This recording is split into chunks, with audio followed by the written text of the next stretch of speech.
ॐ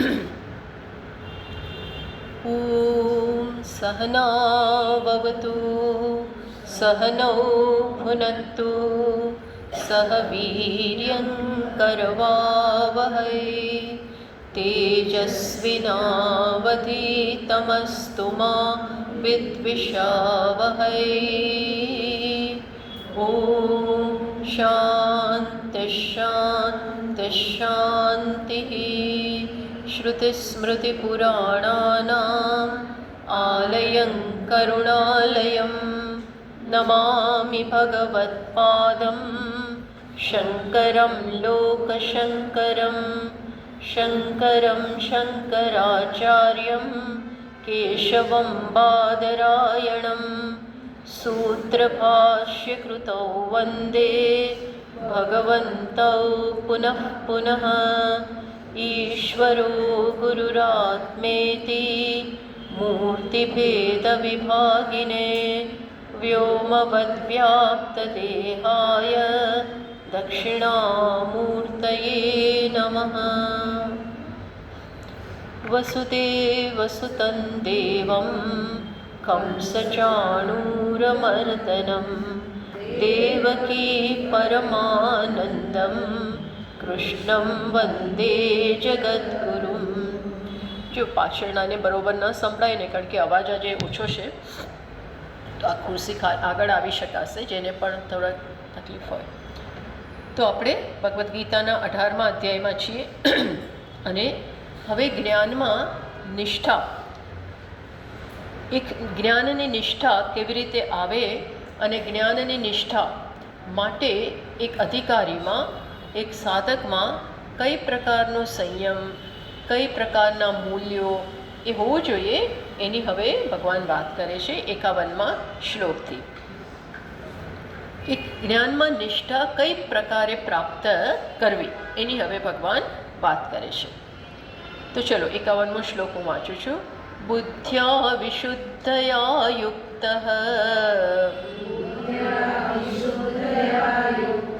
ધૃત્યાત્માनं નિયમ્ય ચ શબ્દાદીન વિષયાંસ ત્યક્ત્વા રાગદ્વેષૌ વ્યુદસ્ય ચ। તો પહેલા તો શું કહે છે? વિશુદ્ધયા બુદ્ધ્યા યુક્ત, શુદ્ધ બુદ્ધિથી, ખૂબ જ શુદ્ધ અને શ્રેષ્ઠ બુદ્ધિથી, પવિત્ર શુદ્ધ બુદ્ધિથી જે જોડાયેલો છે। પછી ધૃત્ય આત્માનમ નિયમ્ય છે, ધૃતિથી, ધીરજથી જેણે પોતાની પર્સનાલિટી ઉપર કંટ્રોલ પ્રાપ્ત કર્યો છે। પ્લસ બીજું શું છે? શબ્દાદીન વિષયાંસ ત્યક્ત્વા, જગતના વિષયો જે એના મનને ખેંચી જાય એવા બધા જ વિષયોને છોડી દીધા છે, છૂટી ગયા છે। ત્યક્ત્વા અને પ્લસ મનના સ્તરે રાગ દ્વેષો વ્યુદસ્ય છે, અને રાગ અને દ્વેષને પણ છોડી દીધું, મીન્સ કે એ પણ એને છોડવાનો એનો ખૂબ જ પ્રયત્ન છે, વ્યુદસ્ય છે। આવા બની અને ધીમે ધીમે જ્ઞાનમાં નિષ્ઠા પ્રાપ્ત કરે। નિષ્ઠા એમને એમ ન આવે, જ્ઞાન આપણે કહીએ છીએ ને દ્રઢ નથી થતું, ટકતું નથી, જ્યારે જરૂર હોય ત્યારે આપણા પાસે અવેલેબલ ના હોય। અહીંયા આપી શકાય જે લોકોને આ ચેર્સમાં જઈને બેસવું હોય અહીંયા, હા, તો હા, એટલે એ ભગવાનને એનો રીત બતાવે છે। આ ભગવાનની મહાન કૃપા છે કે આપણે જ્ઞાનમાં દ્રઢ થવું છે પણ થઈ નથી શકાતું, તો સભાનતાપૂર્વક ક્યાં મહેનત કરવી, કઈ પ્રકારનો પ્રયત્ન કરવો, એ આપણને એની મેથડ્સ બતાવે છે। તો પહેલાં તો કહે છે વિશુદ્ધયા બુદ્ધ્યા યુક્ત, વિશુદ્ધ બુદ્ધિથી, સારી એવી સાત્વિક બુદ્ધિથી જોડાવવાનો, એટલે બુદ્ધિને સાત્વિક બનાવવાની। એનો અર્થ શું? તો ભાષ્યકાર કહે છે બુદ્ધ્યા અધ્યવસાયાત્મિકયા વિશુદ્ધયા, પહેલાં તો બુદ્ધિમાં શું છે? માયા રહિતયા યુક્ત, બુદ્ધિમાં કોઈ કપટ નથી, સંસાર પરત્વે કોઈ હવે એજન્ડા નથી. એટલે મારે કોઈને ફસાવવા હોય, મનિપ્યુલેટ કરવા હોય, મારું કામ કઢાવવા માટે આમ કરીએ તેમ કરીએ, આવા બધાથી એ રહિત થઈ ચૂક્યો છે. પ્લસ એના બુદ્ધિમાં એક જ વ્યવસાય શું છે? મારે જીવનનું ધ્યેય આત્મરૂપી, ઈશ્વરરૂપી આ ધ્યેયને પ્રાપ્ત કરવું છે. તો જે જીવનનું પરમ ધ્યેય છે, ઈશ્વર હોઈ શકે અથવા ઈશ્વર જ આત્મા, એ પ્રકારનું ધ્યેય જેને પ્રાપ્ત કરીને, જેને જાણીને પરમ શાંતિ પ્રાપ્ત થાય, એ મારે જોઈએ છે. તો આ તો સતત આપણા મનમાં અગ્રેસર હોવું જોઈએ. ધ્યેય ક્યારેય ભૂલાવવું ના જોઈએ. ભૂલી ગયા તો આડે પાટે ચડી ગયા. વારંવાર આપણે આડા પાટે ચડી જતા હોય છે, પછી બહુ વખતે પાછું યાદ આવે, અને ત્યાં સુધીમાં આપણો નિશ્ચય પણ થોડો ઢીલો પડી જાય, દ્રઢતા જતી રહે. એટલે આ તો કેવું કામ છે? સતત કામ કરવાનું છે, અને દિવસે દિવસે એમાં ગતિ વધારવાની. તો એ બધા માટે તો મનમાં ધ્યેય હંમેશા આગળ અગ્રે, સતત આગળ રહેલું હોવું જોઈએ. એટલે કે છે પહેલાં એ નિશ્ચય કરો કે હું શું ઈચ્છું છું, મારે શેમાં સમય આપવો છે, શેના માટે આવ્યા છીએ, અને શું કરીને જવું છે. આ બધું સતત ધ્યાનમાં રાખવાનું અને વારંવાર દોહરાવતા રહેવાનું. પોતાની સાથે બેસી અને આનો નિશ્ચય કરવાનો. આ એક વખત નહીં, વારંવાર કરતા રહેવું પડે. જેમ બીજા અધ્યાયમાં ભગવાને આગળ પણ આ વાત કહી, વ્યવસાયાત્મિકા બુદ્ધિ એકા ઇહ કુરુ નંદન.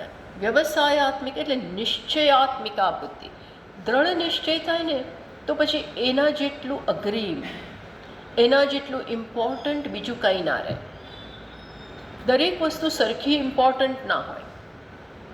એક વસ્તુ જ્યારે અત્યંત ઇમ્પોર્ટન્ટ બની જાય તો બીજા બધામાં આપણે ઓછો ટાઈમ આપીએ, ઓછી શક્તિ વેસ્ટ કરીએ. જે સૌથી અગત્યનું હોય એમાં ટાઈમ આપીએ. ઘણીવાર કહે છે ભાઈ હવે મારે આ પ્રસંગ આવી રહ્યો છે, એટલે હમણાં હવે હું કાંઈ હાથમાં નહીં લઉં.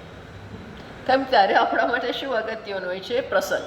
એ પતી જવા દો, કારણ કે હવે મારું ધ્યાન બીજે નથી જઈ શકે એમ, હું મારા ધ્યાનને શક્તિને વહેંચી શકું એમ નથી.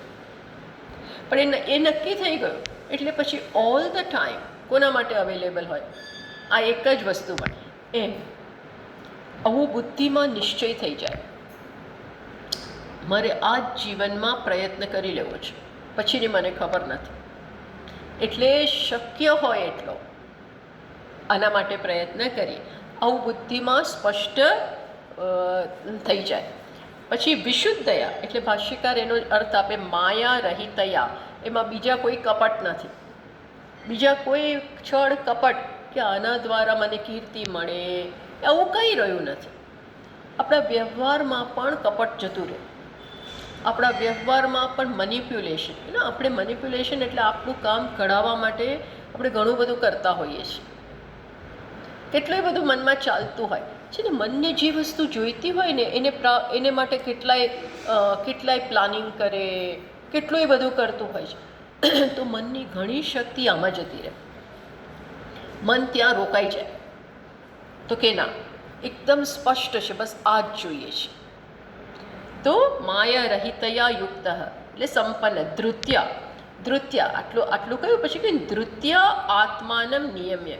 ધૃત્ય એટલે શું? ભાષ્યકાર લખે ધૈર્યેણ આત્માનમ એટલે કાર્યકરણ સંગાતમ નિયમ્ય. એટલે મેં કહ્યું ધીરજથી આત્મા એટલે અહીંયા આપણું વ્યક્તિત્વ. આત્માનો અર્થ અહીંયા આત્મા નથી કહ્યું ને, શ્લોકમાં કહ્યું ને ધૃત્ય આત્માનમ નિયમ્ય. આત્માનમ ધૃત્ય નિયમ્ય. એનો અર્થ શું થાય છે કે આત્મા એટલે આત્માને શું નિયમન કરવાનું? એ આત્માને તો કશાની એવી જરૂર જ નથી. કોને જરૂર છે? મારા મનને, મારા બુદ્ધિને, મારા ઇન્દ્રિયોને, એના ઉપર નિયંત્રણ પ્રાપ્ત કરવાની જરૂર છે.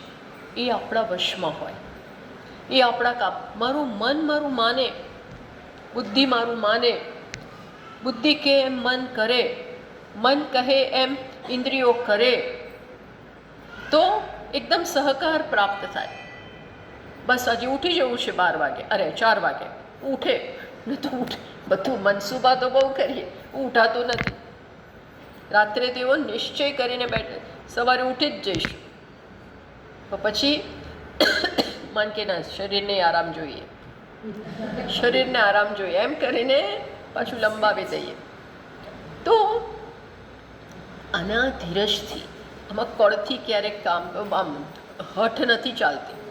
કળથી વારંવાર મનને મિત્ર બનાવતા રહેવું પડે. તો ધીરજથી, અને કાલે ને કાલે મારું મન બદલાઈ જશે, મારા જીવનમાં ફરી એવું કદાચ ના બને. એટલે આપણે આપણી સાથે ધીરજ રાખીએ.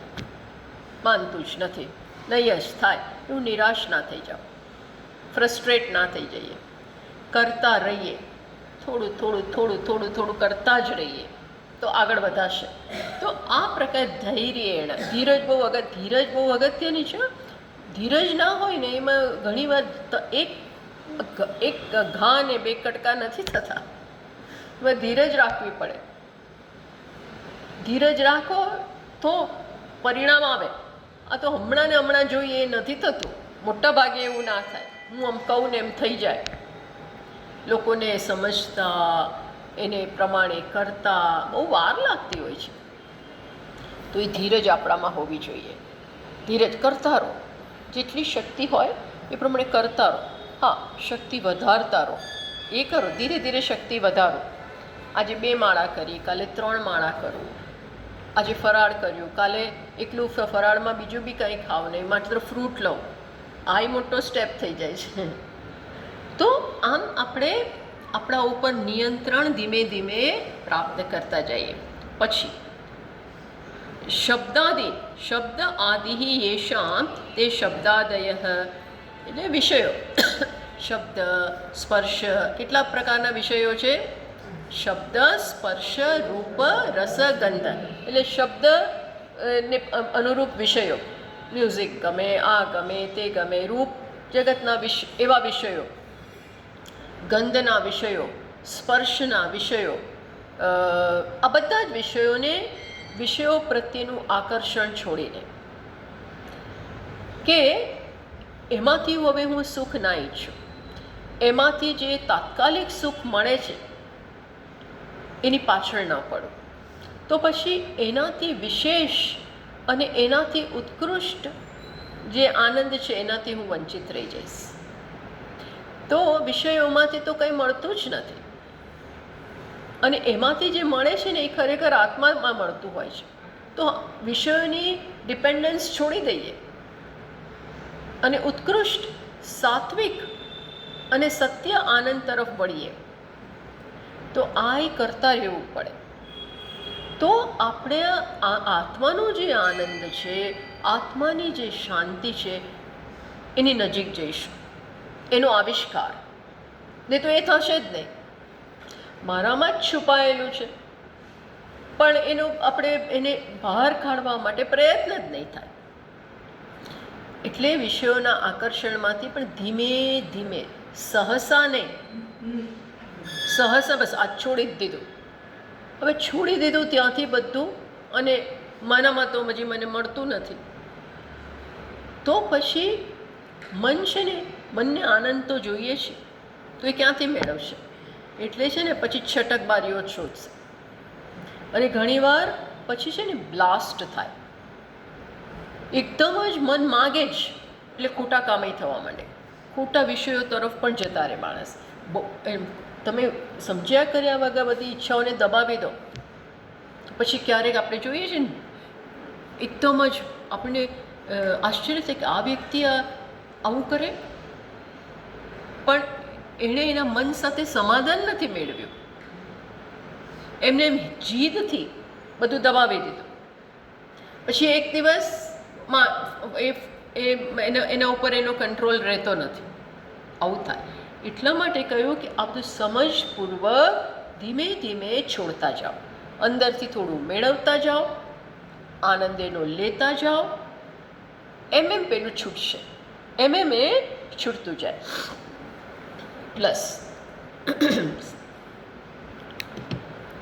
સામર્થ્યાત શરીર સ્થિતિ માત્રાન કેવલાન મુક્તવા, જેનાથી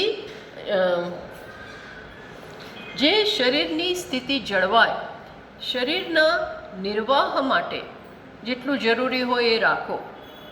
પછી એમાંય પ્રેક્ટિકલ બનવાની જરૂર છે.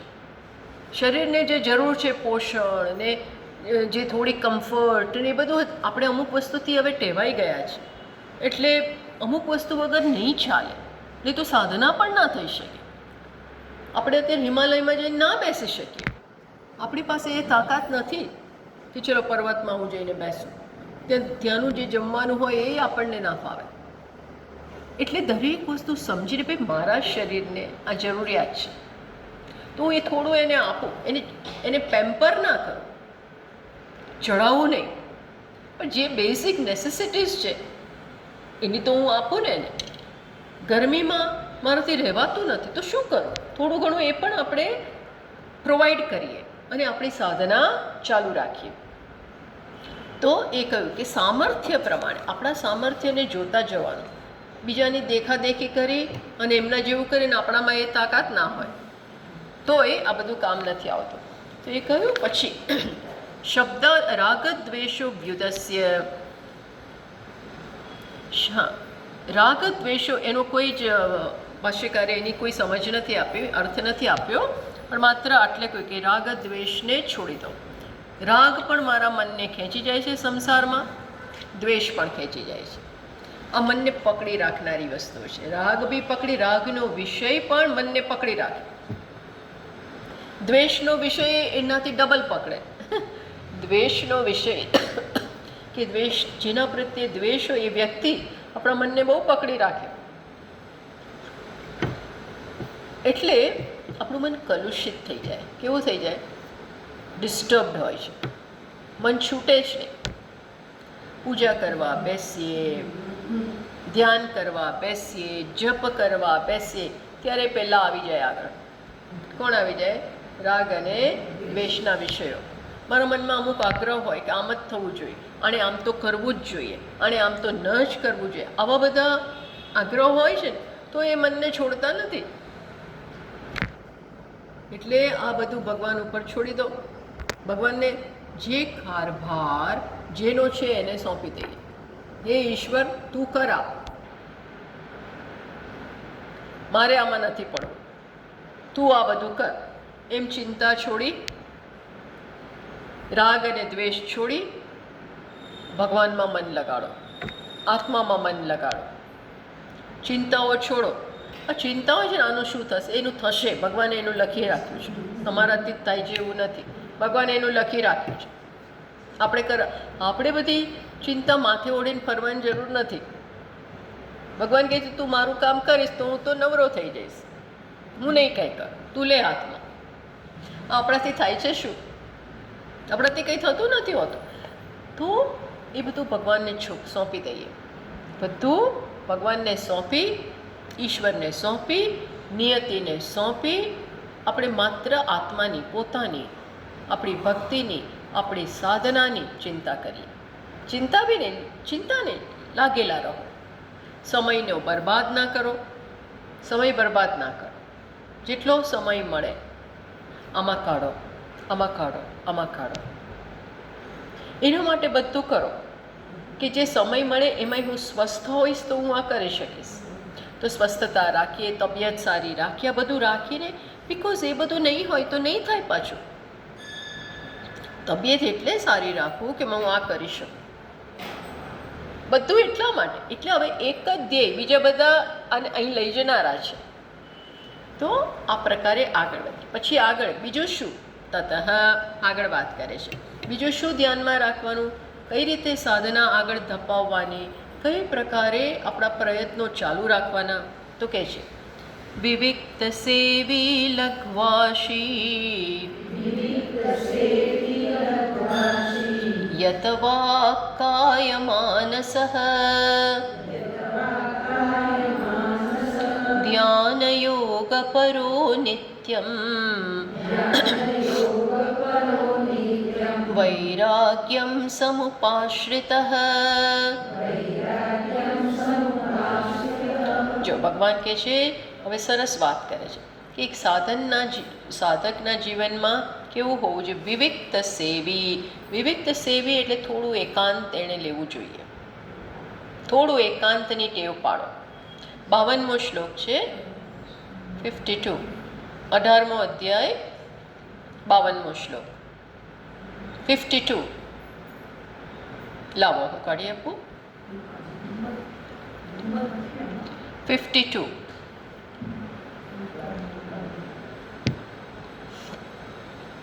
PAN number 451. તો કેવું હોવું જોઈએ? થોડું એકાંતની ટેવ. એકાંતની ટેવ પાડો. આ થોડી બહુ જરૂરી છે. એટલે હંમેશા કંપની જ જોઈએ તો કંપનીમાં ટાઈમ બગડતો હોય છે. ચલો સાથે સાધના કરતા હોઈએ, બે સાથે ભણીએ તો બધું બરાબર છે, પણ થોડું એકાંત તો જરૂરી છે. એકાંતમાં ડિસ્ટર્બન્સ વગર, કોઈ વિક્ષેપ વગર આપણે આ બધું કરી શકીએ.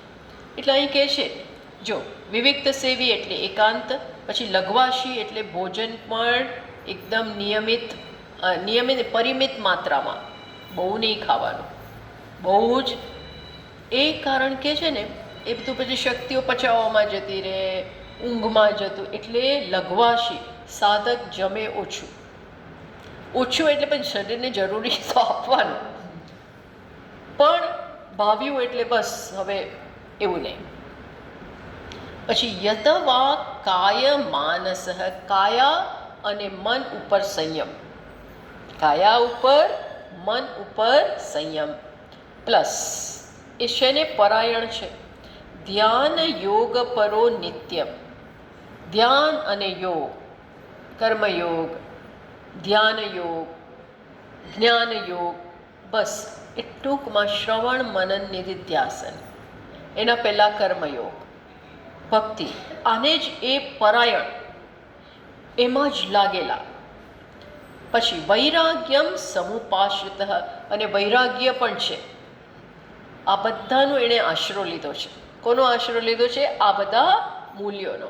તો જુઓ, વિવિક્ત સેવી એને સમજાવે છે ભાષ્યકાર. અરણ્ય, નદી, પુલિન, ગિરી, ગુહાદિન વિવિક્ત દેશાન સેવિતુમ શીલમ અસ્ય ઇતિ વિવિક્ત સેવી. આ વિવિક્ત સેવી છે ને એ બહુવ્રીહી સમાસ છે. બહુવ્રીહી સમાસ એટલે છે ને એ આ વાક્યો દ્વારા અન્ય પદ પ્રધાન, એટલે આ વાક્યો દ્વારા એ વ્યક્તિનું વર્ણન કરે છે. વિવિક્ત સેવી એટલે શું? જેને એકાંત પ્રદેશ, કેવા એકાંત પ્રદેશ? વન હોય, નદી હોય, તીર્થસ્થાન હોય, પહાડની ગુફા હોય, આવા પ્રદેશનું સેવન કરવાની જેને ટેવ પડી છે. હવે આપણે કદાચ આવી જગ્યાએ જતા ના હોય, અમે કેવી રીતે જઈએ? નદીના તીરે રહેવા, પહાડની ગુફામાં. આવું બધું કદાચ આપણે આપણા ઘરમાં હોઈએ. આપણે જેને વાત કરી રહ્યા છીએ એ તો બધા ઘરમાં રહેનારા છે. હવે બધા કંઈ એવી જગ્યાએ જઈ શકે એમ હોતું નથી. તો ઘરમાં આવો સમય અને જગ્યા શોધી લો. આવો સમય શોધી લેવાનો. અને હવે મોટાભાગના રિટાયર્ડ લોકો હોય છે અહીંયા અત્યારે આપણી પાસે જે છે.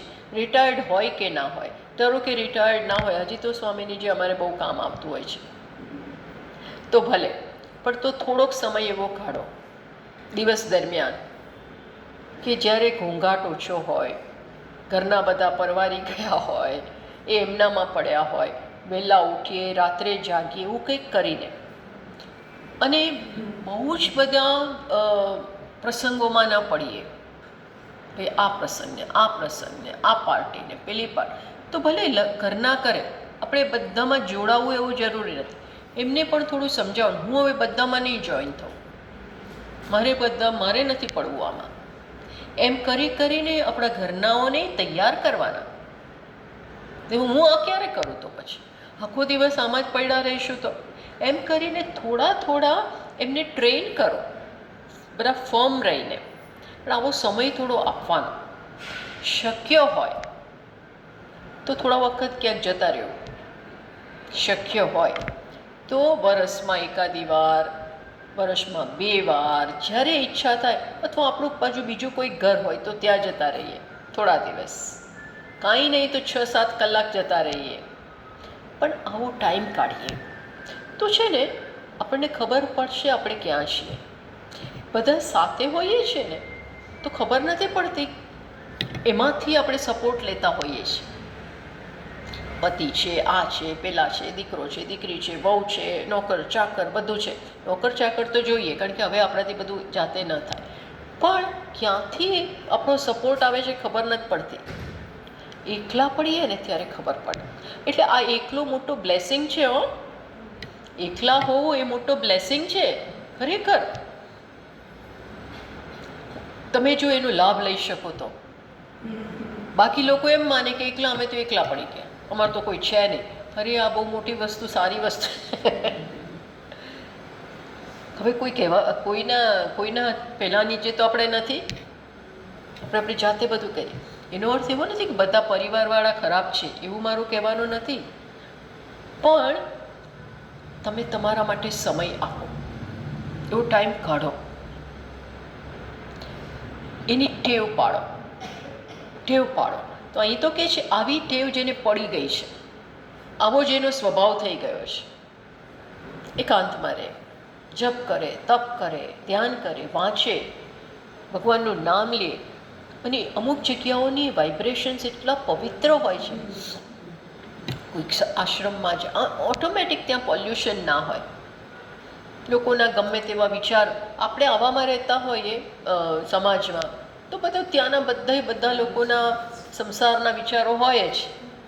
પણ હવે આશ્રમમાં જાઓ, તીર્થ સ્થાને જાઓ તો ત્યાં આવું બધું ઓછું હોય, પવિત્ર વાતાવરણ હોય, મંદિર હોય, પૂજા થતી હોય, પહાડની ત્યાં ક્યાંક એકાદો હોટલમાં ત્યાં કંઈક રહેવા મળે, આશ્રમમાં કે સમય કાઢો, થોડા વખત આવામાં જતા રહો.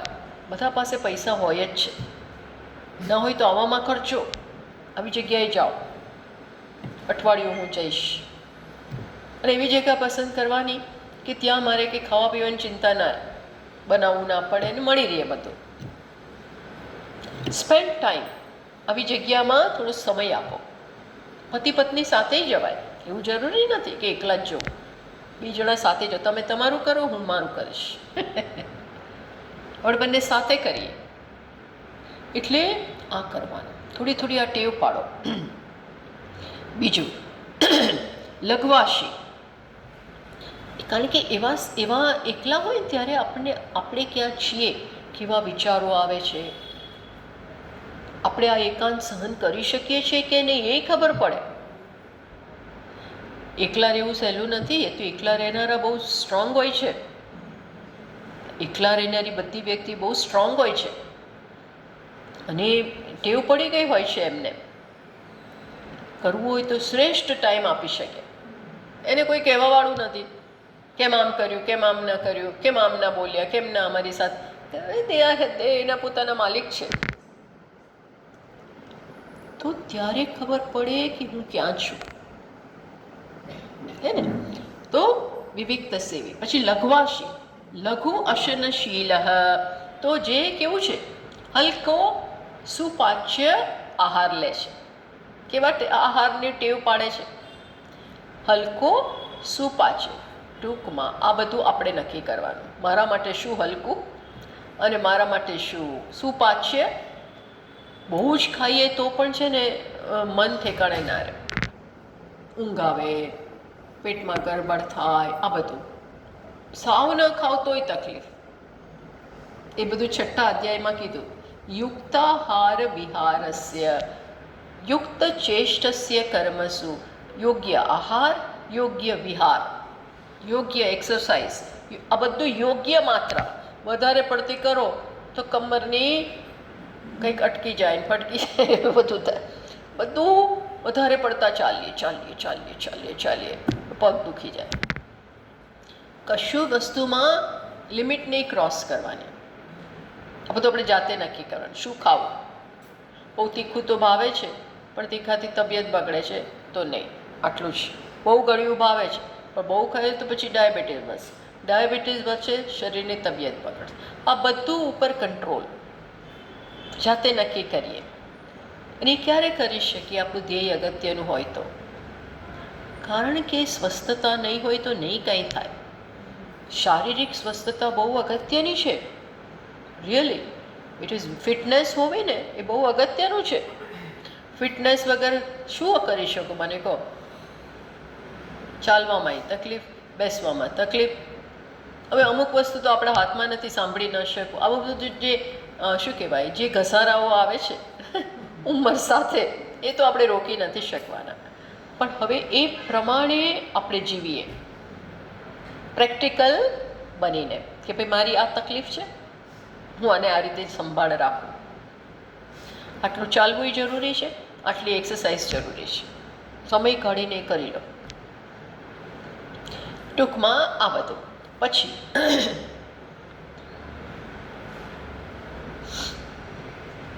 ભાઈ આવું તમે કેમ આગ્રહ રાખો છો? વિવિક્ત સેવી, એકાંતમાં રહેવાનો, લઘુ અશન, જમવાનું પરિમિત આહાર, એવું કેમ આગ્રહ રાખો છો? તો ભાષ્યકાર કહે છે વિવિક્ત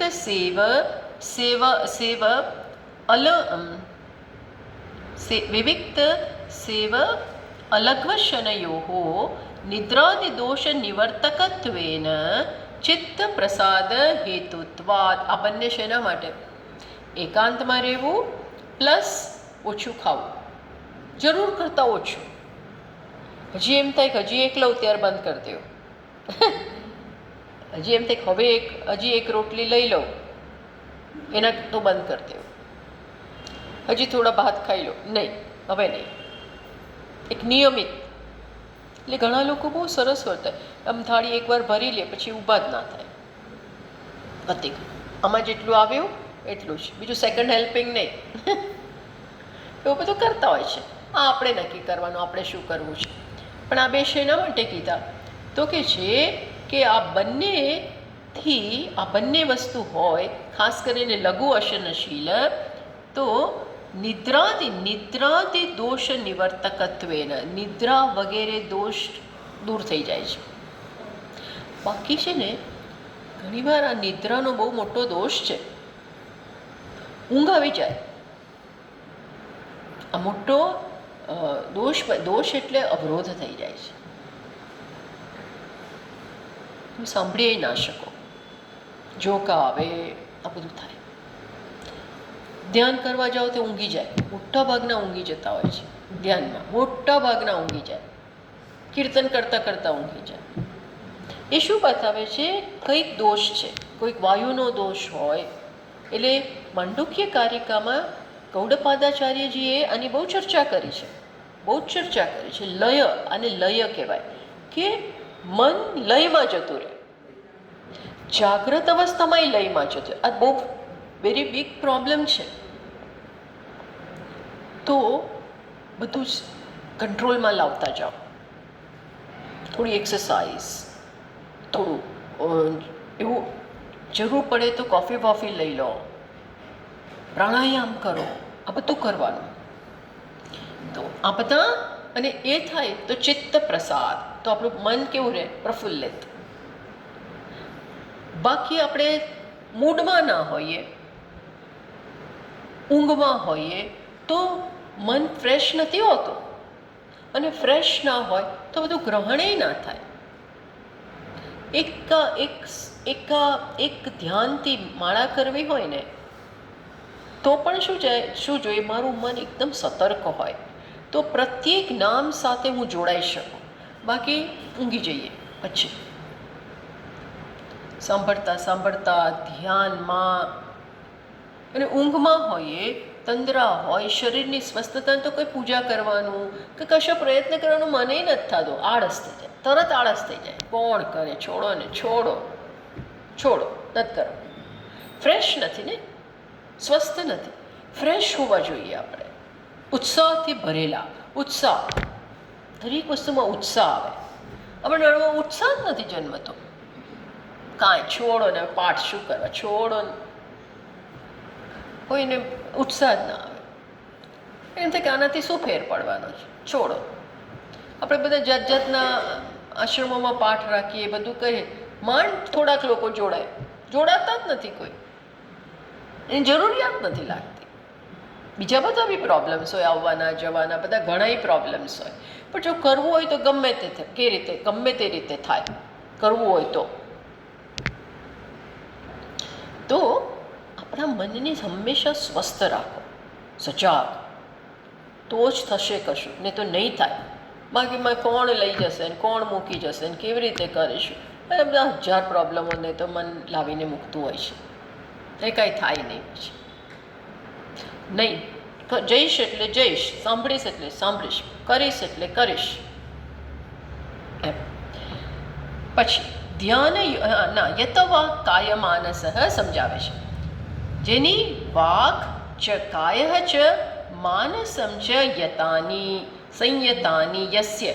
આના આ વ્યક્તિના વાણી ઉપર, કાયા ઉપર અને મન ઉપર કંટ્રોલ, બધું આવી ગયું. કાયા ઉપર કંટ્રોલ, વાણી ઉપર કંટ્રોલ અને મન ઉપર કંટ્રોલ, બધા ઉપર. હવે એવું ના હોય તો તમે બોલી નાખ્યું, આવેશમાં બોલી નાખ્યું. આપણી વાર ઘણી વાર એવું થઈ જાય છે, આમ ઘણો કંટ્રોલ રાખ્યો હોય, પછી કોઈક એવું ઇન્સલ્ટ કરે, એવા ઉશ્કેરે આપણને, એ બોલી નાખીએ, પછી આ પાર કે પહેલે પાર બોલાઈ જાય, પછી ડિસ્ટર્બ થઈ જઈએ, પછી એમ થાય ક્યાં બોલ્યા, આ ક્યાં કંટ્રોલ આપણો ગુમાવી દીધો, આવું થાય. એટલે વાણી ઉપર પણ કંટ્રોલ, મન ઉપર પણ કંટ્રોલ, કાયા ઉપર પણ કંટ્રોલ. અહીંયા કંટ્રોલ હશે ને તો વાણી ઉપર એ કંટ્રોલ આવશે, અને પછી હું એક્શન જે કરું છું, કર્મ, એમાંય કંટ્રોલ આવી જશે. એટલે જે કરો ને પહેલાં અહીંથી નક્કી કરો, આ કરવા જેવું છે, બોલવા જેવું છે, આનું શું પરિણામ આવશે ખબર છે? આપણે સંભળાવી તો દઈશું, એણે બોલ્યા એટલે આપણી સામે બોલ્યા, ગુસ્સો કર્યો, પણ આનું શું પરિણામ આવશે આ તો સમજવાના નથી. આની સાથે જીભા જોડીમાં ક્યાં પડવાનું? જીભા ઘણીવાર એવું થાય છે, એવા લોકો સાથે આપણે આર્ગ્યુમેન્ટ કરીએ, એ આપણે કરીએ એનાથી ડબલ આર્ગ્યુમેન્ટ કરીએ, એટલે આનો કોઈ એન્ડ જ નથી હોતો. આપણી શક્તિ ગુમાવીએ છીએ, મન બગાડીએ છીએ, કેટલું બધું બગડે છે, દિવસો બગડે, કોઈ પરિણામ આવતું નથી અને સંબંધો બગડે છે, બધું આવું થતું હોય છે. તો મારી મન ઉપર, મારી વાણી ઉપર, મારા કર્મ ઉપર પૂરેપૂરો મારો કંટ્રોલ, બધું નક્કી કરીને કરું, આવેશમાં નહીં, આવેગમાં નહીં. આવેગ થઈ જતો હોય છે, ગુસ્સાનો આવેગ, આવું થઈ જાય છે આપણને ઘણી વાર, થઈ જાય તો થઈ જાય. હવે બહુ પછી એને કારણે આપણી જાતને પીડવી નહીં, થઈ ગયું, ભગવાન માફ કરજો, ફરી વાર નહીં કરું, સતર્ક બની જઈએ, આગળ વધો. પણ આપણી પ્રાર્થના પણ કરી, હે ભગવાન, મારો દિવસ શ્રેષ્ઠ રીતે પસાર કરજે, હું જે કરવા માગું છું એની બુદ્ધિ આપ. અસતોમાં સદગમય, તમસોમાં જ્યોતિર્ગમય, મૃત્યોરમાં અમૃત. આ તો સતત પ્રાર્થના જોઈએ આપણને. અસતમાંથી સતમાં તરફ લઈ જા, પ્રેયસમાંથી શ્રેયમાં લઈ જા, અંધકારમાંથી પ્રકાશ તરફ લઈ જા, મૃત્યુમાંથી જીવન તરફ લઈ જા. અને આ બધું સતત હોય છે, ક્ષણે ક્ષણે હોય છે. શું પસંદ કરીએ? મૃત્યુ પસંદ કરીએ. તમસ, અંધકાર એટલે આળસ, એટલે મૃત્યુ, બીજું શું? ખોટું જે પસંદ કર્યું તરત આમ ગાડી પાટા ઉપર ઉતરી ગઈ, પાછી ચડાવો. પાછું કંઈક ખોટી પસંદગી, પાછી ઉતરી ગઈ, તો પાછી ચડાવો, આ કર્યા જ કરો. તો એ ભગવાન કહે છે કે સંયતાની યસ્ય જ્ઞાનનિષ્ઠસ્ય સ જ્ઞાનનિષ્ઠો યતિ. આની અહીંયા તો જેની વાત કરે છે ને, તો સ્થિત એને નિષ્ઠ છે જ્ઞાનમાં. જ્ઞાનમાં નિષ્ઠા કોને કહેવાય, એની અહીં વાત કરે છે. જેની વાત કરે છે એને તો આ બધું છે જ, પણ એ જ્ઞાનીને જેના જ્ઞાનમાં દ્રઢતા હવે આવી ગઈ છે, જે એમાં સમ્યક રીતે સ્થિત થઈ ગયો છે, એની વાત એટલા માટે કરે છે કે આપણા માટે એ આદર્શ બને, આપણે એનું અનુકરણ કરીએ. એટલા માટે આપણે એનું અનુકરણ કરીએ, એને ફોલો કરીએ, એટલે આની વાત કરે છે કે આ તો બસ આવો એને મન ઉપર, વાણી ઉપર, કર્મ ઉપર પૂરેપૂરું નિયંત્રણ. એટલે આપણે એવું કરવાનું એવું સૂચન છે. પછી બીજું શું? ધ્યાન યોગ પરો નિત્યમ. એટલે શું છે? ધ્યાનમ આત્મ સ્વરૂપ ચિંતનમ યોગ. ધ્યાન એટલે શું? આત્મ સ્વરૂપનું ચિંતન. હું આનંદ સ્વરૂપ છું, પૂર્ણ છું. તો થોડીક વાર 10 મિનિટે વચ્ચે વચ્ચે અથવા સવારે, બપોરે, સાંજે, જ્યારે ટાઈમ મળે ત્યારે. ટાઈમ મળે એટલે આપણે સીધા ફોન કરવા બેસી જઈએ. ફોન કરીએ, આને ફોન કરીએ, આને ફોન કરીએ, તને ફોન કરીએ, કેમ છો, આવો, કેમ ને. અરે છોડો હવે આ બધું. શાંત પડ્યા તો ચલો બેસો થોડીક વાર. હું કોણ છું? આનંદ સ્વરૂપ છું, પૂર્ણ છું. આ જેની વાત કરે છે ને તો આખો દિવસ આ જ કરે, એને તો બીજો કોઈ ધંધો જ નથી. આ જેની વાત કરી રહ્યા છે એનો તો ટાઈમ આમાં જ જાય છે. એનો ટાઈમ શેમાં જાય છે? આમાં જ જાય છે.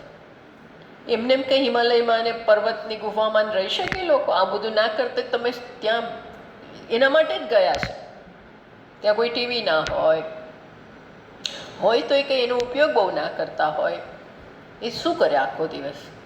ખાઈ પીને આખો દિવસ કરે શું? 2 ટાઈમ ઊભા થાય ખાવા માટે, કે જીવનની જે થોડું ઘણી વસ્તુ એ બધું કરીને પછી આખો દિવસ આ જ કરતા હોય. સવારે ધ્યાન કરે, બપોરે ધ્યાન. આ તો એવા લોકો છે જે ધ્યાનમાં જ પડેલા હોય.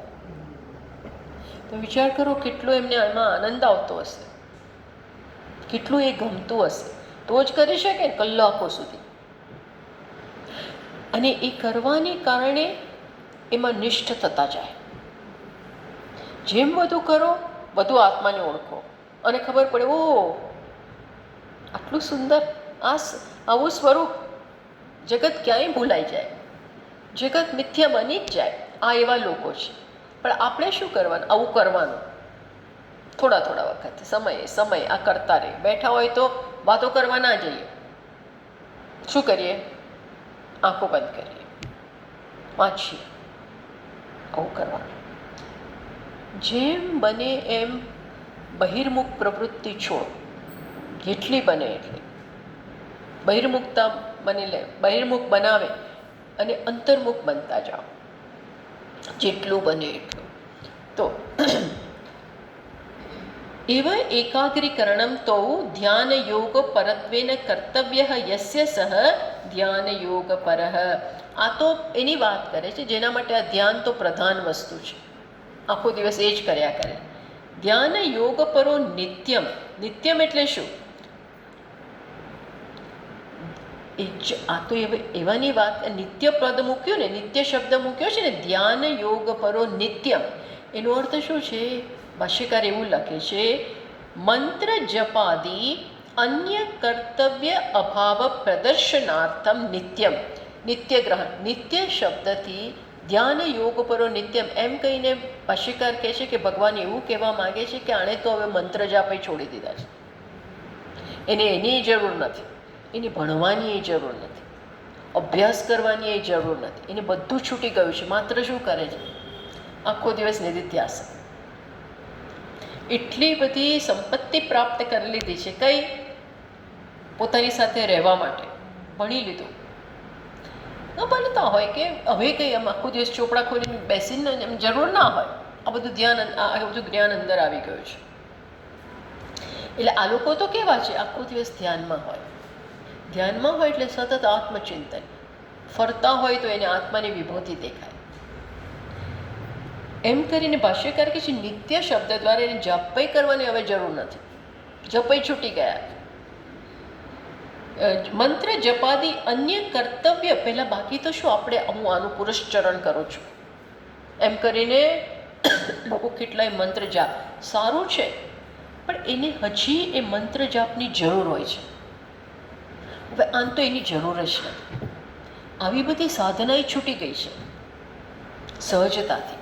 કેમ? એ બધાથી જે મેળવવાનું છે એ મળી ગયું. મંત્ર જપથી એકાગ્રતા આવે, ઈશ્વરની કૃપા પ્રાપ્ત, આને બધું થઈ ગયું છે. એટલે હવે ભગવાનનું નામ લેવાની એ જરૂર નથી. એમાં જ છે, સ્થિત છે. તો એકની વૈરાગ્યમ સમુપાશ્રિત. એને આલોક અને પરલોક વૈરાગભાવઃ દૃષ્ટાદ્રષ્ટેષુ વિષયેષુ વૈતૃષ્ણમ સમુપાશ્રિતઃ. આ જગતના ભોગ અને પરલોકના ભોગ ક્યાંય એની કોઈ તૃષ્ણા નથી. એની ક્યાંય કોઈ તૃષ્ણા જ નથી. આ મારે પરલોકમાં હવે જવું છે. હવે આપણને એવા પરલોકના સંસ્કાર નથી, એવા રહ્યા નથી. પણ સુખ મને ક્યાંક મળે, સુખની અહીંયા તલાશ કરું, અહીંયા શોધ, આવું કંઈ રહ્યું જ નથી. પતું પતી ગયું છે. બસ બધી જગ્યાએથી એને વૈરાગ્ય છે. સમુપાશ્રિત સમ્યક ઉપાશ્રિત નિત્યમ એવ. એ વૈરાગ્યમાં સ્થિત છે. વૈરાગ્ય એટલે શું? જગત પ્રત્યે રાગનો અભાવ અને સ્વસ્વરૂપમાં રાગ. આ બધાથી અભાવ થઈ ગયો, પછી તો હું ક્યાંય ના રહ્યો, એવું નથી થયું. બીજા પ્રત્યે, જગત પ્રત્યેથી રાગ જતો રહ્યો અને આત્મામાં એ રાગ વ્યવસ્થિત આવી ગયો છે. હા, તો આ પ્રકારે હજી એક શ્લોકમાં આ જે યોગી છે, નિષ્ઠા જેને પ્રાપ્ત થઈ ચૂકી છે એના લક્ષણોની વાત કરે છે. આપણે નેક્સ્ટ ટાઈમ આગળ જોઈએ. ઓમ પૂર્ણમદ પૂર્ણમિદં પૂર્ણાત પૂર્ણમુદચ્યતે પૂર્ણસ્ય પૂર્ણમાદાય પૂર્ણમેવાવશિષ્યતે. ઓમ શાંત શાંત શાંતિ. શંકરં શંકરાચાર્યં કેશવં બાદરાયણં સૂત્રભાષ્યકૃતૌ વંદે ભગવन्तौ પુનઃ પુનઃ. ઈશ્વરો ગુરુરાત્મેતિ મૂર્તિભેદવિભાગિને વ્યોમવદ્વ્યાપ્તદેહાય દક્ષિણામૂર્તયે નમઃ. ઓમ શાંત શાંત શાંતિ. હરિ ઓમ. શ્રી ગુરુભ્યો નમઃ. હરિ ઓમ.